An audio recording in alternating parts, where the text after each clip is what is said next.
యేసు ప్రభు ఎప్పుడు ఒక దగ్గర నుండి ఇంకో దగ్గరికి చక్కగా నెమ్మదిగా టైం తీసుకొని ఆయన నడుచుకుంటూ వెళ్ళేవాడు. మనము ఒక దగ్గర నుండి ఇంకో దగ్గరికి వెళ్తాం ఆతృతగా. ఉదాహరణకి ఇంటి నుండి చర్చికి స్టార్ట్ అయ్యాం, నెమ్మదిగా స్టార్ట్ అవ్వలే. 10:30కి చర్చ్ అంటే 10 గంటలకు లేసాం, అరగంటలో రెడీ అవ్వం కదా. లేచిన వెంటనే ఒక పావు గంట 20 నిమిషాలు మనము స్క్రోల్ చేయాలి. అది అయిపోయిన తర్వాత రెడీ అవ్వాలి. 10:30 అయిపోయింది. ఇక్కడికి వచ్చేసరికి వాక్యం మొదలు. అయ్యో పాటలని మిస్ అయిపోయిన అదొక ఆతృత. సరే ఆలోచించండి, ఆతృత కలిగి ఉన్నటువంటి తరంతో మనం డీల్ చేస్తున్నాం. యేసు ప్రభు అలా లేడు. అంత మాత్రమే కాదు, ఉదయం లేస్తాం, పరుగున మనం జాబ్కి వెళ్తాం, పరుగున పని చేస్తాం, పరుగున అయిపోవాలనుకుంటాం, అవ్వదు.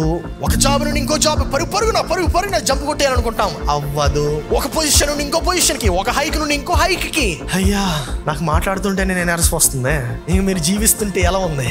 మనము వేగంగా మారిపోవడానికి, వేగంగా పని చేసేయడానికి, వేగంగా అతి వేగంగా ఆతృత కలిగి అయ్యే మనిషి కూడా నువ్వు నచ్చుతావా, నీకు నచ్చేటట్టు అవుతావా అంటే నీకు నచ్చేటట్టు కూడా అవ్వవు. మరి ఆ మాత్రం దానికి ఎందుకంటే అంత ఆతృతగా ఆ నచ్చినటువంటి వ్యక్తిగా ఎందుకు మారిపోవాలి? You need to just question yourself. ఒకసారి నిన్ను నువ్వు ప్రశ్నించుకోవాలి.